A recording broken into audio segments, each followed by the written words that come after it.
Welcome back, everyone. I hope you enjoyed your coffee and assorted baked goods and yumminess. We're, we're about to restart, and I don't know, I'm very, very excited about the upcoming speaker. Maybe it's because I'm an English and history major, so whenever I come to these things, as much as I love learning about politics and law and the economy, I always feel that when people talk about Mexico, they speak about the culture. And when you ask what's most relevant or like what makes it so different and interesting, people say, oh, the culture, the culture. And as an organizer this year, I really thought it was imperative that we discussed Mexican culture, in this case within a context of being in the US.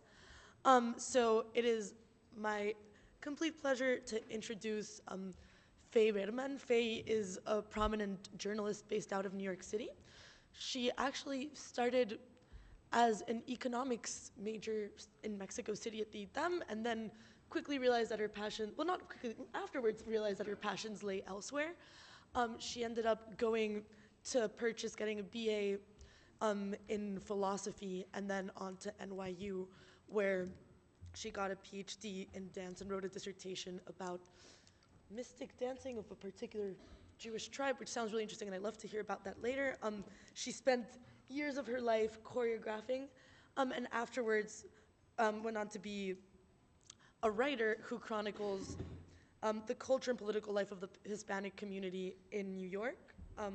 She contributes regularly to very important Mexican magazines like Nexos, Letras Libres, Día Siete, and Confabulario. And it is with great pleasure that I leave you with Fey Berman.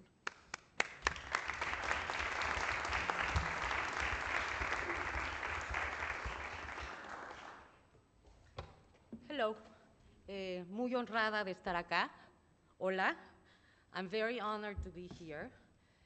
When I received Isabel's invitation to come to Upenn to talk to you about the Mexican cultural diaspora and give you my opinion on the impact of Mexican Hispanic culture in the US or the lack of its impact, I saw it as a special opportunity to address the potential role that you might have in it. Mexican students that are obtaining degrees from top universities. And I hope that this role will become self-evident at the end of my dialogue. The Mexican diaspora in the US is quite visible. Even though it's concentrated in the South, it has been quickly spreading everywhere. As Woody Guthrie would say, in this land is your land. You find us from California to the New York Island, from the Redwood Forest to the Gulf Stream waters. We are everywhere. You can find mariachi bands, folkloric ballets, tortillerías, panaderías, taquerías, torterías, and Mexican grocery shops everywhere. Día de los Muertos, Día de la Guadalupe, El Grito, Los Reyes, and many other celebrations and parades take place in San Antonio, Los Angeles, Chicago, but also in New York, in Boston, in New Haven, and in Philadelphia. An American Mexican cuisine has emerged. Even in towns with no Mexicans, you can find a branch of a Mexican restaurant chain. And if you go to a supermarket, you can find American versions of chipotle and guacamole. It is in the US and not in Mexico that very young children are learning how to become mariachis through the Suzuki music method. And it is in the US that Frida Kahlo became the emblem of feminism. Omar, some images of this folklore. So this is called the Calpulli Ballet in New York, a banner for Dia de las Madres. The Mexican Parade, Independence Day in New York. Oh, that was fantastic. And these are the children of the New York Mariachi Academy who do learn how to play through the Suzuki method. But one wonders if one can leave a mark beyond folklore, beyond the periphery. One wonders if we can get beyond the stereotypes that Americans have of Mexico. In my opinion, the obstacle is that on the other side of the border, in Mexico, the attention is stuck on the tragedy of the undocumented immigrants, their dire legal circumstance, their role in the Mexican and the American economy, the impact of their loss, towns abandoned, and families divided by the border.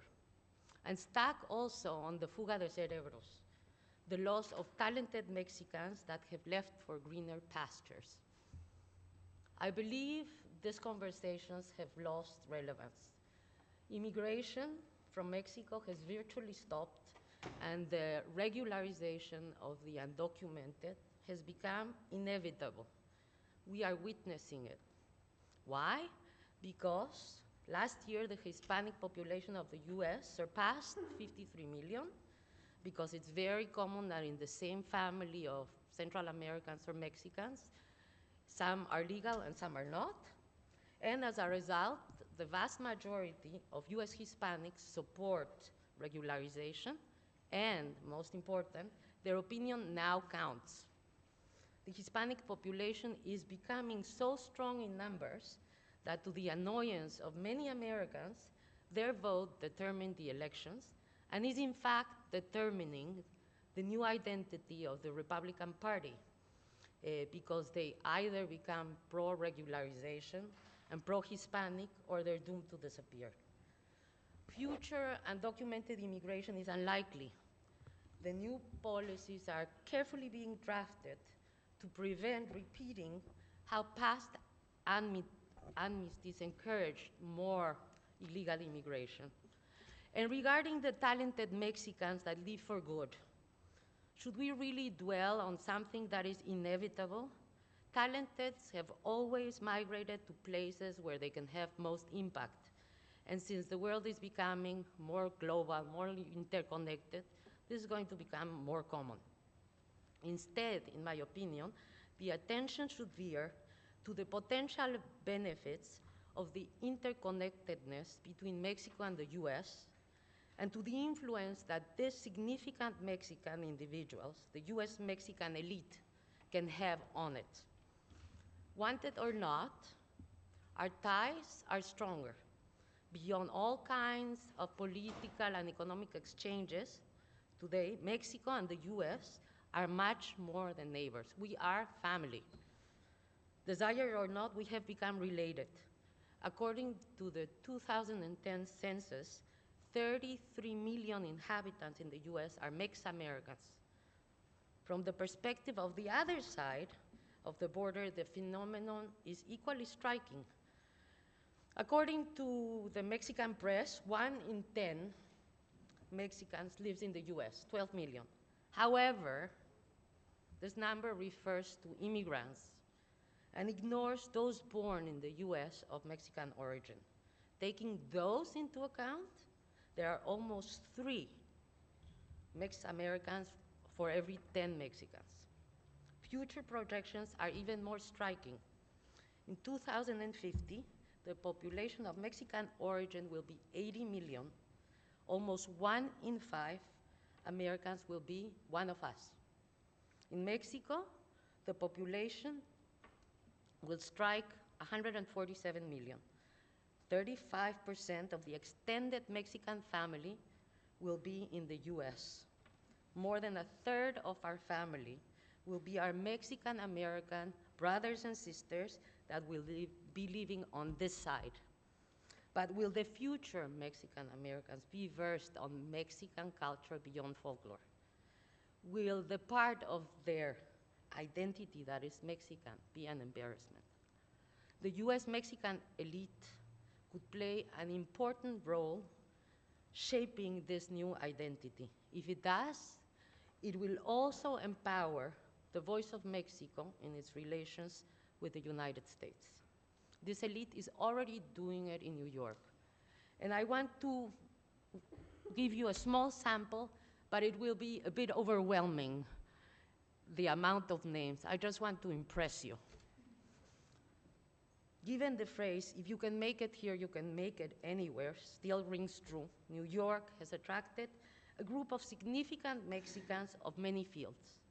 To name a few, Nora Volkov, a psychiatrist and neuroscientist who has been instrumental in demonstrating that drug addiction is a disease of the brain, and that before she moved to Washington to assume her current position as director of the National Center of Drug Abuse, she lived in New York, spending her professional career in leadership positions at the Department of Energy in Brookhaven National Laboratory.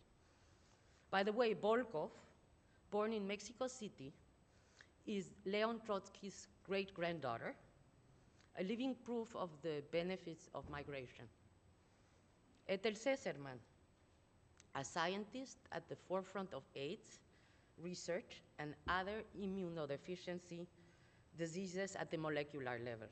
Nancy Carrasco, an authority in biochemistry and molecular pharmacology, now at Yale, for whomever goes to Yale. Arturo Constantiner, elected by the Castle Connolly Medical Research and Information Company as one of the best nephrologists. Alejandro Berenstein, a pioneer in the emerging field of interventional neuroradiology, who created and developed the first division of surgical neuroangiography in the United States. Pedro Lichtinger, responsible of the international operations of Pfizer's, perhaps the biggest pharmaceutical company in the world, first or second. And now some images of these people. Oops, Volkov, Cesarman, Carrasco, Berenstein, and Lichtinger. Why is the Mexican origin of these Mex-New Yorkers not being highlighted? The answer is simple, because their contributions to humankind is global. But perhaps we should. Each of them, and I know them all, feels attached to Mexico and proud and thankful of what Mexico has given them as a culture and still does. Some other Mex-New Yorkers contribute to issues clearly related to Mexico, to Latin America, to Hispanics in the US, or to Hispanics all over the world. To name a few, political scientist and former Secretary of Foreign Affairs, Jorge Castañeda, an expert in Latin America, Mexican immigration, political negotiations between Mexico and the US, author of dozens of books, including Mayana Forever, about the complex relationship between Mexico and the United States, and ex-Mex, from migrants to immigrants. Anthropologist and historian Claudio Lomnitz, regarded as an expert on Latin America and the role of ethnic and national identity. And he heads the Center for the Study of Ethnicity and Race at Columbia University. The news anchor Jorge Ramos, perhaps the most known of this group, author of 11 books on Hispanics in the US and of Mexican immigration. And he has written books such as Latino Wave, How Hispanics Are Transforming Politics in the United States, in America, I'm sorry, and Dying to Cross. Ramos actually has become the voice of all US Hispanics, especially when after there was an outcry for the lack of a Hispanic moderator in the presidential elections, his TV station organized a forum where he interviewed Romney and Obama. I'm going to show you two slideshows in a row, one showing these people with some of the covers of their books, and the forum, and immediately after that, Viva Obama, a promotional campaign launched in 2004, demonstrating how important the Hispanic vote is becoming.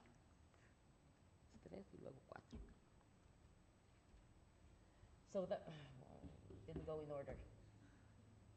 No, you missed it. Number 3. Go back to 3. Okay. That's Castañeda and some of his books. Lomnitz.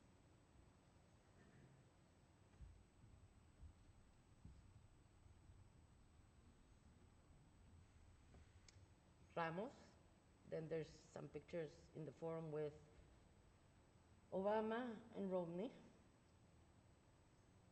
And here comes Viva Obama. I don't know if you guys have seen this, but I'll find more louder.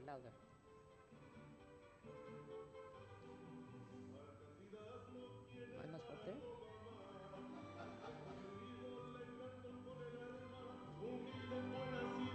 También sin pretensión. Empezó por las calles de Chicago, trabajando para lograr una visión, para proteger a la gente trabajadora y traernos todos juntos en esta gran nación. ¡Viva Obama! ¡Viva Obama! Familias unidas, seguras y hasta con plan de salud. ¡Viva Obama! ¡Viva Obama! Un candidato luchando por nuestra nación. I left the entire thing because I thought it was good. Nada importa si eres de Colorado, nada importa si eres de la Florida, Nevada o Arizona o Nuevo México. Lo que importa es que votemos por Obama, porque su lucha también es nuestra lucha.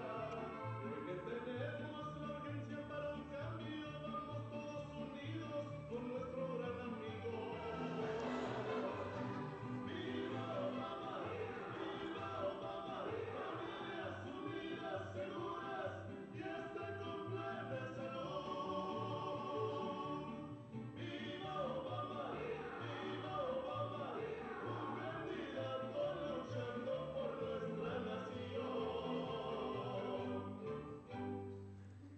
And I found out yesterday many of you are from the north of Mexico, so this guy also has versions of norteñas and one other that I don't quite remember. And then there are the Mexican artists that have a presence in New York. Tenor Plácido Domingo and Rolando Villazón have sung at the Metropolitan Opera. The music of composer Sam Zeman has been featured at Alice Tally Hall. And by the way, Zeman is one of the most beloved teachers at Juilliard.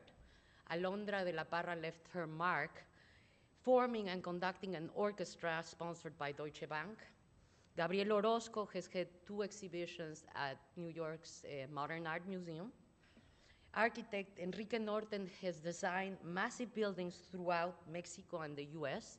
He is responsible for the reconstruction of Xochimilco, which involves more than 195 square miles of Mexico City.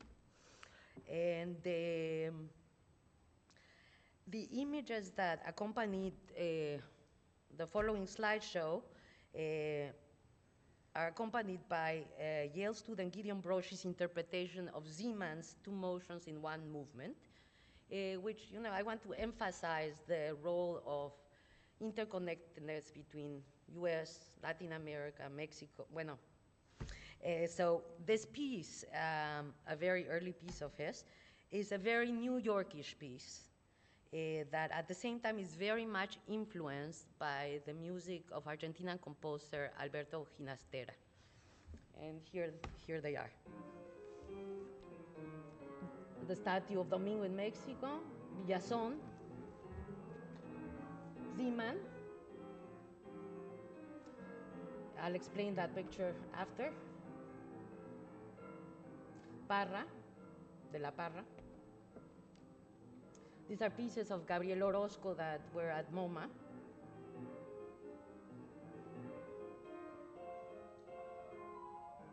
More.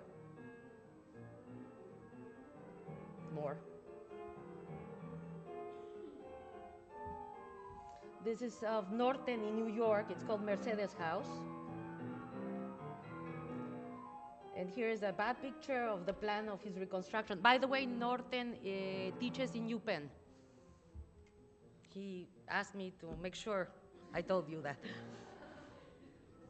This is, I put a few extra artists, Ofelia Lorete Morla and her company, and Zul, Rodrigo and Gabriela, some of you might know of them. This is Karen Zacarias, a playwright. Her play Mariela en el Desierto opened in New York. And the picture where Zeman is with a group of other people, it's with his family. His wife is Nancy Carrasco, that I mentioned as leader of pharmacology and biochemistry. And the two guys on the sides are the acclaimed cellist Guillermo Prieto and Yo-Yo Ma. And it's right after the debut of Suite of Two Cellos that Zeman composed for them. Okay.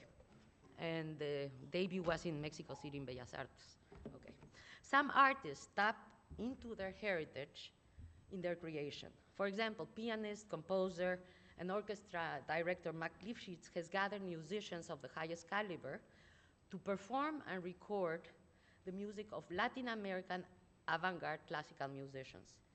Schremer, the music publisher, assigned Lifshitz to gather and edit the unpublished scores of Carlos Chavez, one of Mexico's most renowned composers, so they could publish the entire repertoire. Guillermo del Toro, very well known as a film director, is also an author, and the first book of his trilogy was presented at the New York Times, in which a Mexican decrepit wrestler saves Manhattan from a terrifying vampire. Cartoonist and painter Felipe Galindo, better known as Fego, contributor in many magazines around the world, including The New Yorker and Mad Magazine, recently published a book under the name Manhatitlan, Mexican and American Cultures Intertwined, presented as a pre-Columbian codex. It's a humoristic record of his vision of Mexican life in New York. Other New Yorkers organized Mexican art festivals, bringing artists from Mexico, as well as tapping into the local Mexican New York talents, giving the Big Apple events such as a film festival, a contemporary performing arts festival, etc. We're going to show slides, not yet.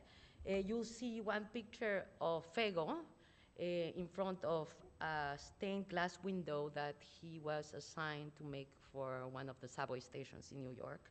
And you will see also images of the people I just spoke about and some logos of the Mexican festivals.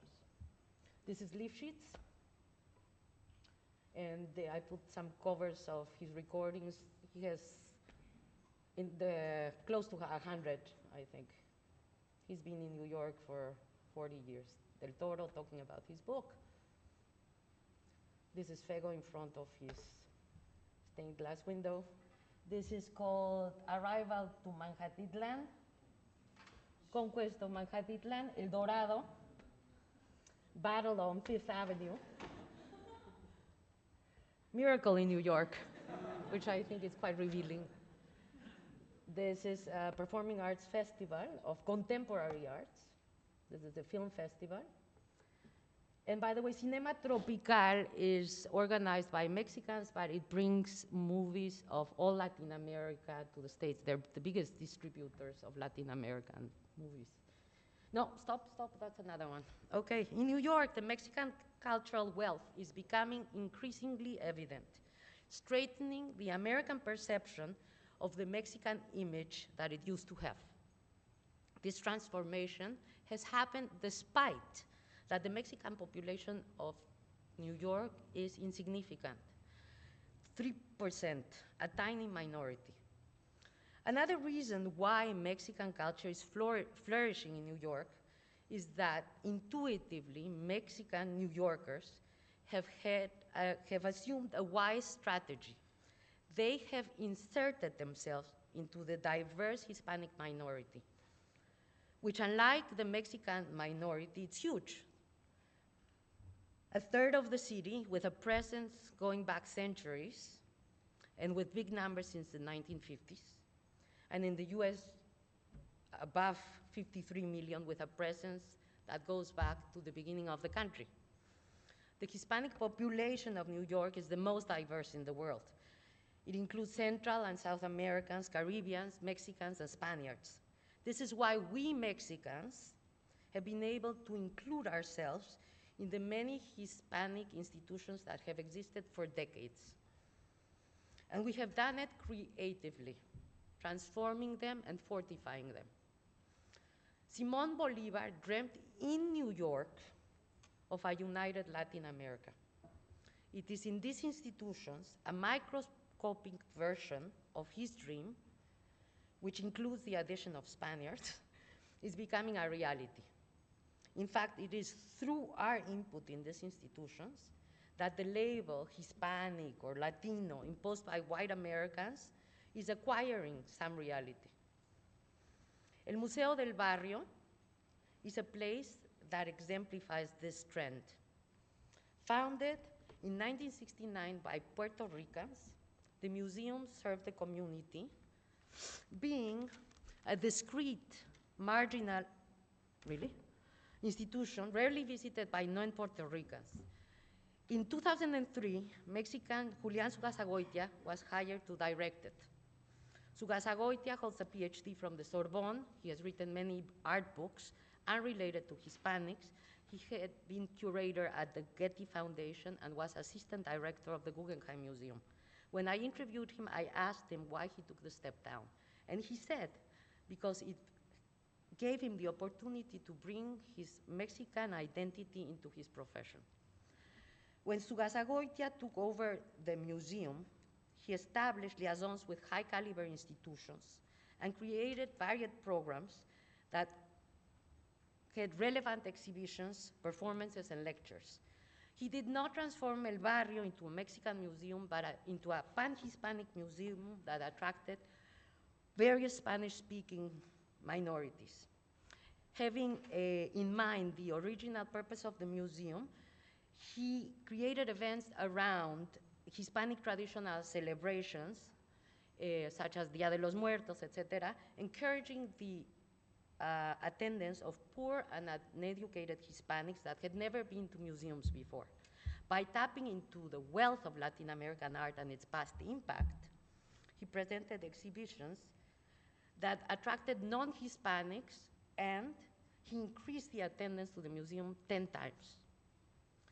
For example, one exhibition, Nexus New York, Latin/Americans artists in the modern metropolis, showed how the interaction between Latin American and American artists sparked the development of modernism in the United States. For example, the exhibition presented works of Marius de Zayas along those of his American friend Alfred Stieglitz. Stieglitz sponsored de Zayas' trip to Europe to check out the art scene, and as a result, de Zayas befriended Picasso and brought his works to New York. Those were the first works of Cubism ever shown in this continent. Covarrubias portrayed Harlem artists. These were among the first images that captured the vibrant spirit of jazz, blues, Lindy Hop, Charleston, nascent dance and music styles that most white Americans had never heard of or seen. The curiosity that the illustrations aroused expanded the reach of these artistic expressions way beyond the original Afro-American confinements. It showed how the work of American artist Jackson Pollock owes a great deal to the style of David Alfaro Siqueiros in his use of orthodox materials and his drip style, because Siqueiros really experimented with techniques and materials. And it works of other Latin American artists along American artists showing their interconnectedness, and it was curated in such a way that beside each pair of paintings, it talked about how that American artist and that Latin American artist had encountered and had fed from each other. And so, in the city that's today, Nexus, New York, had the overall effect that showing the richness of Latin American art and the variety of its influence in the United States. And so in the city that today is still the epicenter of Western culture, Sugasagoitia made El Museo a primary cultural institution showcasing the best of Hispanic folklore and Hispanic pop and high art. Okay, quickly, the image 7. I'm going to go a little bit beyond. That's Ugasagoitia in front of the museum, one of the galleries in the museum. The Sayas, one of his drawings. One of Covarrubias' Harlem pictures, which is now very stereotypical. Oh, I didn't mention Rivera's Rockefeller mural made him world famous, but then it was destroyed. Pollock, Siqueiros, and also other Latin Americans like Mata, Torres Garcia's portrayal of New York City. Let me call your attention to another significant event in New York, Nueva York, 1613-1945, an exhibition on the history of Hispanics in New York from the beginning of the 17th century till the Second World War. It's not casual that this untold story was the baby of an important Mexican writer and her very important American husband, Carmen Bollosa and Mike Wallace. As you might know, Mike Wallace is the co-author of Gotham, A History of New York, considered the most comprehensive examination to date of New York City's history. Nueva York surprised Hispanics and Americans, revealing to them that our common history is long and has had important consequences on both sides of the border, and that it will probably have a longer future and more important consequences. Hispanics work in the kitchens of New York, restaurants. They are the hired help that enable women to have families and career. But Hispanics are also the guys and gals who have changed American art, and today are changing American science, commerce, and art, and culture in general. Just want to mention, Mexicans are not the only ones that have had a contribution in New York Hispanic culture. There's other art festivals, and including the enormous project La Enciclopedia del Español en los Estados Unidos. And among the images I'm going to show you, I'm including one of artist Dulce Pinzon, who created a series called Superheroes, which is a humoristic reflection on the widely held perception in the US of who are Mex-Americans. Okay, Omar.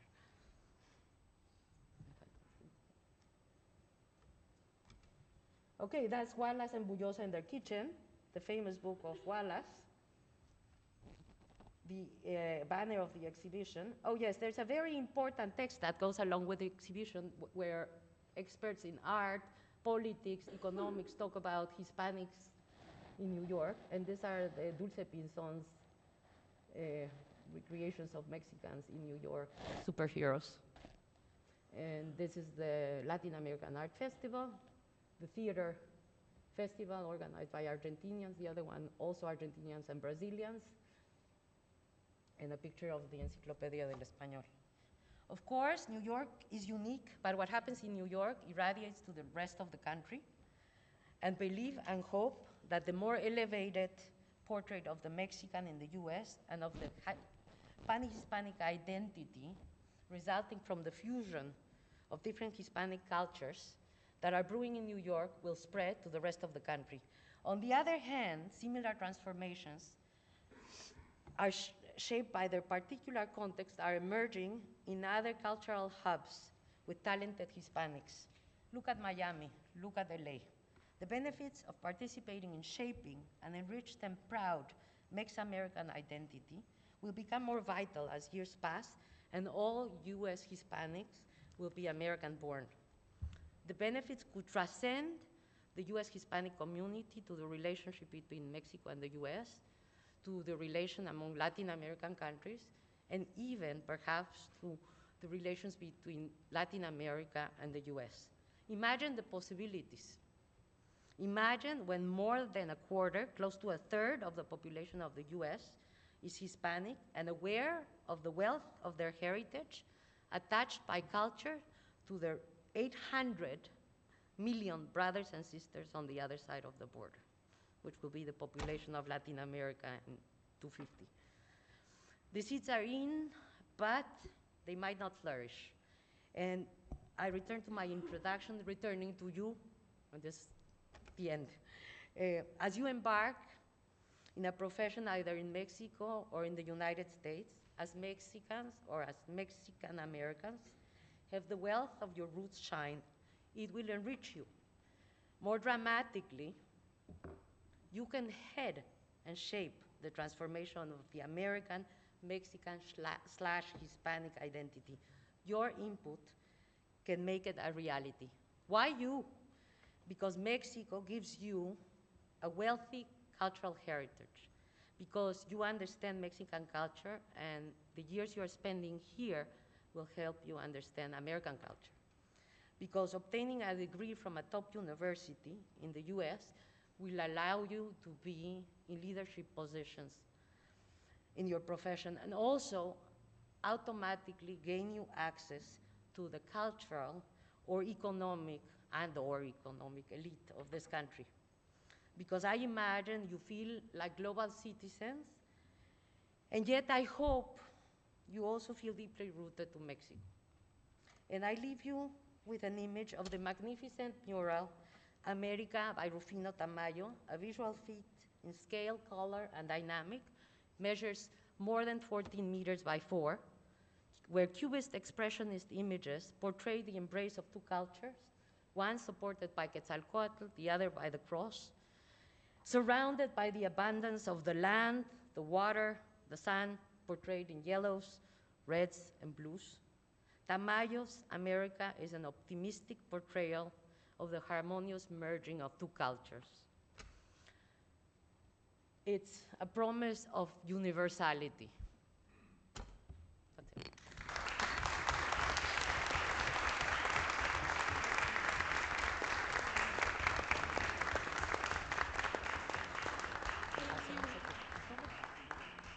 Thank you so much, Fey. We now have No questions? 10 minutes for questions, so the floor is open to whomever wants that. Hello. Why don't you tell me from what school you are also? Okay. That would be interesting. Well, my name is Rodrigo from Georgetown University, and I just had a question regarding basically the cultural influence that Mexico and Mexican people are having in the U.S. And do you think that eventually Mexican culture will integrate into mainstream U.S. culture, or will it develop more in parallel lines alongside? I think we live in a very particular time. Assimilation was a requirement in the past in the US. But now, the melting pot is very in. And I think it has enriched this culture. So I think it's going that way. I don't think Mexicans need to assimilate. They are integrating, but keeping their culture. And I think they're not the only ones. I think Jews have done the same. And I think that's going to be the trend. But, I'm no expert in ethnographic things, but that's my guess. Tell me from where you are also. I'm Andrea from Columbia University, so I thoroughly enjoyed your presentation. And not long ago, one of my professors asked that we have now reached a point in which the net migration rate between Mexicans entering the US has reached a level of 0. So he posed the question of, like, within the next 10 years, how could the scenario shift? Especially because I think now that Hispanic culture is so popular and predominant in the US, there could be a near, like, immigration reform, and at the same time, I feel as if the Mexican community from Mexico, not the expat community, is very ambivalent towards the Mexican American community. There's a clear dividend, and there's very negative connotations associated with the Chicano or Latino culture. Mm-hmm. So, how could, taking consideration this stop of migration, could the social scenario shift in both? Mm-hmm. Well, as I hope that I came across, I think Mexicans can have an important impact because I think, Chicano culture has had an important contribution. But if you go to places like Chicago, for example, it's a cartoonish image of Mexico. Even if they bring cicadas and so on, there's so much more that is happening in Mexico that is current. And I think the presence of Mexicans that have the benefits of culture can be very important in influencing that identity, making it sophisticated, and calling in, you know, whoever has a Mexican origin or a Hispanic origin. And I think Mexicans are quite unique in that because South Americans, yes, there's an elite, but there's very few immigrants that came to work there. So it's not, supported by masses. Puerto Ricans, well, they have been a marginal culture in the US. You don't hear about Puerto Rican painters as Jackson Pollock. It hasn't happened, right? But for example, Rivera was crucial to the development of art in the United States. Covarrubias really brought Tahitian art to the US for the first time. And he brought pre-Columbian artifacts to the US for the first time. So I think, our input, your input as cultured Mexicans that recognize the wealth of the culture can be crucial. And we have one final question. I think Talia over there. Yes, thank you. My name is Talia Porteni. Hello, my name is Talia Porteni. I'm from the Harvard School of Public Health. I really enjoyed your presentation. So in public health, there's this understanding that within the Hispanic community in the US, there's something very interesting called the epidemiologic paradox, and it's like protective factors, that there's something It's about what? that there's something about the Mexican and Hispanic culture that actually acts as a protective factor, meaning that compared to other communities with the same socioeconomic status and living conditions, Mexicans and Hispanic communities tend to do better in certain types of in specific diseases and disparities. And there's also a belief that this is in partly due to how the social and relationship system works, but also because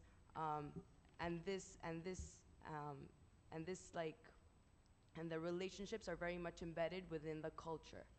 So my question really is, what ways can we strengthen our understanding of, well, not our understanding, how can we enrich these protective factors within the Mexican communities in the US and use arts and culture as a way to do this?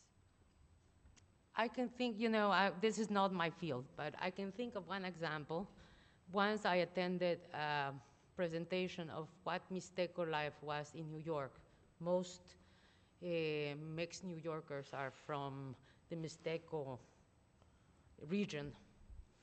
And what had happened when the H1B1, what was it? the epidemic was a threat, and it was not known what the consequences would be in the United States. They realized that many of the Mixtecos did not speak Spanish. So they were making these posters in Spanish and in English, which were like irrelevant to a large amount of people. And a group of people at the Columbia, New York Hospital, or whatever that merging is called, came up with books that were trilingual in Mixteco, Spanish, and they came up with posters. And out of that came a whole group of books that were children books in the 3 languages, so mothers could relate to the kids in school, not only about health issues, but to be connected to their education in the United States, which was something that was completely lacking. The mothers were completely disengaged of how their children were being educated and being sort of become marginal to this new generation. So, you know, I really don't know. It's one example. I can think that it wasn't even Mexicans who came up with this. Mexican teachers in the public system realized that the mothers weren't speaking the language, and, you know, that translating it to Spanish was irrelevant. But We're unfortunately out of time for this presentation, but Faye will be at lunch. I want to remind you, lunch is 2 hours, so we're going to have a chance to speak one-on-one. And now we're going to have, well, thank you so much. thank you.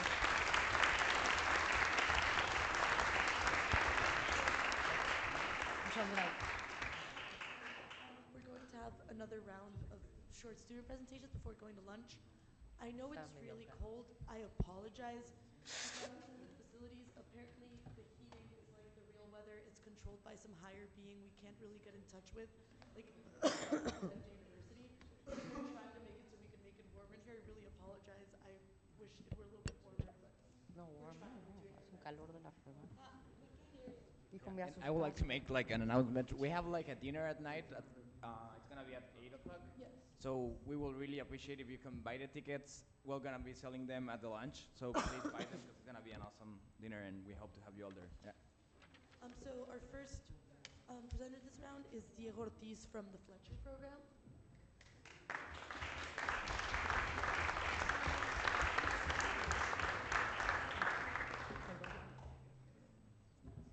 Hello, good morning to everyone. Well, first, I'm very glad to be here to talking with you and to be a participant on this very, very interesting forum. As we can see from the last presentations, Mexico gonna have on the next decades a huge challenge and huge opportunities in social equality, for example, education, business, culture, all these topics. And what we see at the Fletcher School is that in order to solve this challenge and opportunity, we have to develop new ways of thinking, innovate ways of thinking. But what is innovation anyway? We were, yesterday, Mike, Anna and I, we were in a conference at the National Academies of Science of the United States, and I really like this definition about innovation that was, innovation is all about partnerships, public partnerships, social partnerships, private partnerships. So what I'm finding in this room, and I'm very glad about that, is a huge potential of make good partnerships. So I encourage you, and I am also congratulates the association at Penn, Mexican Association at Penn, to run these kind of forums in order to promote that partnerships, right? And also, Federal Community wants to tell you that we are very open to still going with the exercises of being together and come up with new ideas. Thank you.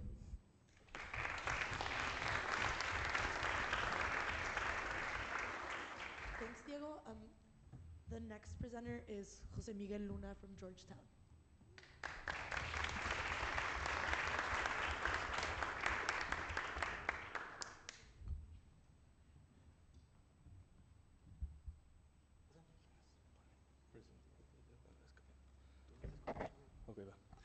Hi everyone, my name is Jose Miguel Luna, and I'm here on behalf of Georgetown University and GUMSA, Georgetown University Mexican Student Association, to present our new organization. I want to thank, first of all, Upenn for organizing this and for inviting us and letting us to have this time to communicate to you guys, to share with you guys our new organization. I'm here joined with my fellow Georgetownians back there from GUMSA. Shamara over there raise your hand please. She's an expert in ballet folklorico. We wanted her to give a little demonstration today, but she didn't want to. You can ask her later tonight, she's very good. Anyway, so first I want to give you a little history on GUMSA, which is our new organization. It's a very, very young organization. Actually, a year ago during last year's Convergencias, you can ask some of the people here that were there, it was only an idea. We weren't just a group of very motivated Mexican students with just an idea. We came to Convergencias, and Convergencias actually was one of our main motivators to carry out this project. Anyway, long story short, a year later, after a very long semester, a whole semester of paperwork and bureaucracy and pretty tedious stuff, we have Georgetown University Mexican Student Association, GUMSA for short, and we're very happy and excited to be here to present. Yeah, okay. So basically, I'll give you a quick overview of the organization. Our mission statement is based on our 3 pillars. Again, also as a Washington Center, we have 3 pillars. But it's cultural immersion, social responsibility, political awareness. And our mission is that through these 3 pillars, we want to provide a venue for students in Georgetown to learn and be in contact with Mexico through food, through education, through discussion, through tradition, all those things, with the ultimate goal of strengthening the relationship between Georgetown University and Mexico and Mexican identity at the school. I'll give you a quick overview of our specific pillars and all the several activities we've done. First is cultural immersion, which is our most popular pillar. People love the tacos and the tamales. But yeah, so we've had taquizas, Día de la Independencia, Día de la Candelaria, de Muertos, Posadas, among others. We have some quick pictures to show you. Next. That's our Día de la Candelaria, which was not too long ago this semester. Our first taquiza, which is a big hit. Our Posada, which a lot of people enjoyed. And then our the second pillar here is social responsibility. GUMSA also thinks it's very important to stress giving back to the community. And obviously this isn't exclusive to the Mexican community. We give back to our, in DC, in our region, to the community. This semester we participated in the National Martin Luther King Day of Service. We have a potential volunteer trip this summer to Mexico to build some houses. We have Artesanos Initiative for Fair Pay, which is this is a student in Georgetown which we didn't know of who came to us one day and told us, I started this project. I actually help artesanos in Mexico to sell and promote their products, not to be basically eaten up by the big, Walmarts who maybe sell nice little like pottery, whereas that's their livelihood and they can't do anything about it. So that's some of the examples of activities we do with social responsibility. This is a picture from Cesar Chavez School, for Martin Luther King Day. You can see some of the faces back there. And then our last pillar is political awareness, which GUMSA in Spanish, GUMSA in English. But we also want to keep up the level of education. The academic sphere is also very important. We probably should change the name to academic awareness. But anyway, we've had Iñigo Guevara, who's a security advisor to Felipe Calderón, talk to us. We've had Carlos Hurtado, who actually was a speaker at Convergencias last year, so that's a little bit of evidence of how it affected us, and he is in the World Bank in Washington, and we have Joaquin Lopez Doria, who also came to talk to us this semester. We have some pictures as well. That is Iñigo Guevara. It's a little bit dark. The next one, that's Joaquin Lopez Doriga. We were actually lucky enough to be on Noticiero con Joaquin Lopez Doriga when he came, actually, so it was very exciting. And then lastly, I want to conclude by announcing, next one, that GUMSA in Georgetown is very proud to say that we will host Convergencia 2015. Now, I know this is a little bit anticlimactic because 2015 is in 2 years, but for several reasons, we can't do it next year because a lot of us are going abroad and we're not going to have the time or the manpower to organize it. But in 2015, we will definitely be hosting this event, organizing it in Georgetown. And I think even though it's in 2 years, we encourage people here from Columbia, from Princeton, from wherever you are from, to keep this tradition going, because it's really a great effort and a great initiative that I think is very important to keep alive. And we are doing it in 2 years, but we still need someone for next year. So if you're from Columbia or from Princeton, I know some people from Princeton, from Harvard, anywhere, I encourage you guys to keep this effort up, because it definitely pays off every year, and it would be very nice to keep it going. Anyway, thank you so much for your attention.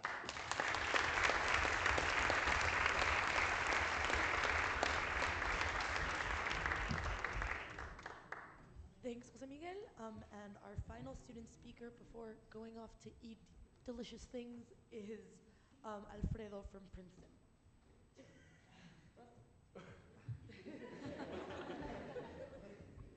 Oh, no, perdón. Totally messed it up. I'm sorry. It's Daniel from Yale.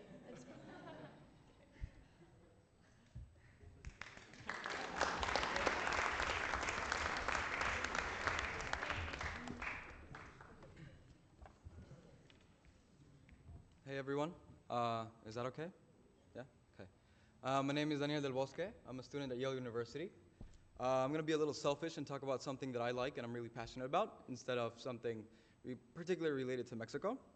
So I read a book over winter break called De lo local a lo global. It talks about the tensions between globalization and local government. And after a couple of classes in the political science department at Yale University, I've come to realize that the city plays a much bigger role than we think it does. So I'm going to present a couple of ideas, and hopefully I can convince you of my beliefs by the end of these short 5 minutes. So in this world we live in, information technologies, communication, and transportation facilitates networking between countries, governments, more than ever before. Economies are more interrelated and interconnected than ever. I didn't know this, but apparently the Super Bowl drives the global demand for chicken every year. 1.25 billion buffalo wings are consumed every Super Bowl. You can do the math. How many chickens are there in the world? 2 wings per chicken. It's very hard. The US is the #1 exporter of everything but chicken wings in the chicken market in the world. So it's just a very concrete example of how related economies are. Also, at the same time, the city is becoming more and more important. From my perspective, the city is like the delivery system of the government. The city paves your roads, the city synchronizes your stoplights, or doesn't, and the city picks up your trash. So the city is the more tangible, concrete level of government that interacts with its citizens. It's also the easiest way for citizens to interact with their government. You can go to City Hall, walk a couple blocks, you're there. You can talk to people who work there. How easy is it to talk to someone from the federal government, from the state government? It's a lot harder. It's not if you live in Washington, D.C., but it depends on where you live. And so the local city, the local government is much more important than we think it is. A good example, one that I love, is Sergio Fajardo, a former mayor of Medellin, now governor of Antioquia in Colombia. He was an independent candidate, professor of mathematics at the University of Medellin, ran for mayor, won, and completely transformed the city. He built 5 public libraries, one of them in the middle of a slum in the city, built a subway system that connects the downtown to this library, and completely revived this city, and made it flourish again. People tend to underestimate the power of local government in cities, and I think that Sergio Fajardo is a very good example of someone who has been able to understand that the city is most connected to its constituents, and that it can play a very big role in politics. He won as an independent candidate, and now he's governor of Antioquia, so he's very popular. Globalization and local governments tend to work against each other, so usually cities that are very globalized are split into 2 cities, the surreal, international, glamorous city, and the poor, local city that makes the other city work. And there's a big clash, there's a big divide between these 2 cities, and it's very hard to reconcile them. So I think that Arkan Fung and Eric Allenwright, Arkan Fung he's a professor at the Harvard Kennedy School. They talk about empowered participatory governance.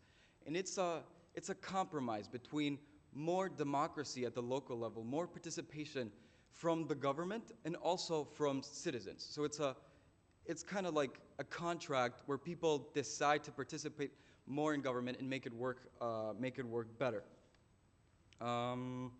So a good example of this is, for example, there was a quasi-experiment in Argentina during the 90s. Most schools were run by the federal government. And then the federal government had some budgeting trouble and decided to decentralize some of these schools, but they did it slowly. So they would decentralize 20% of the cities in 1 year, of the schools in 1 year, 20% of the other schools the next year. And so it made for a really good quasi-experiment where people could compare how students were doing in decentralized schools and in centralized schools. And it turns out that students did a lot better in schools that were run by city governments. Not always, it wasn't always the case. In very poor districts, in very poor cities, this was not the case. So this kind of lets us know and teaches us how there could be a compromise between local and federal governments and how these can interact together better. So I guess my way of connecting this to Mexico is Porto Alegre, a city in Brazil, recently started a new way of coming up with their budget every year. It's a participatory budget now, and citizens can directly input how this budget is allocated. I believe these sorts of things can work better in small cities. So for example, a big city like Mexico City or like New York, it's harder to really understand the inner workings. It's harder for citizens to participate and be influential in decisions that happen in the city. But small cities in Mexico, for example, I think it's a really good way to make cities better by doing things like what Fajardo did in Medellin. So if we had citizens actively participate more in their local governments, they can have a bigger influence in what is done there. So I guess my invitation to you all, my conclusion is to believe in your city governments back home, believe in your small cities. We tend to think highly of the abstract, federal, omnipresent government, but I think we need to believe in our local networks and of people and institutions that we can actively, concretely work with. And so I invite you all to believe in your cities again and to participate and actually be a person who believes and participates in democracy.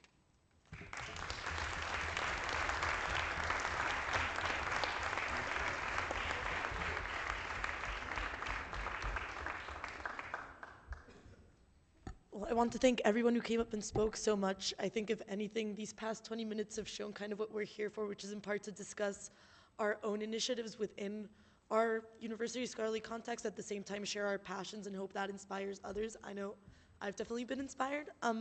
So now we're off to lunch for a couple of hours.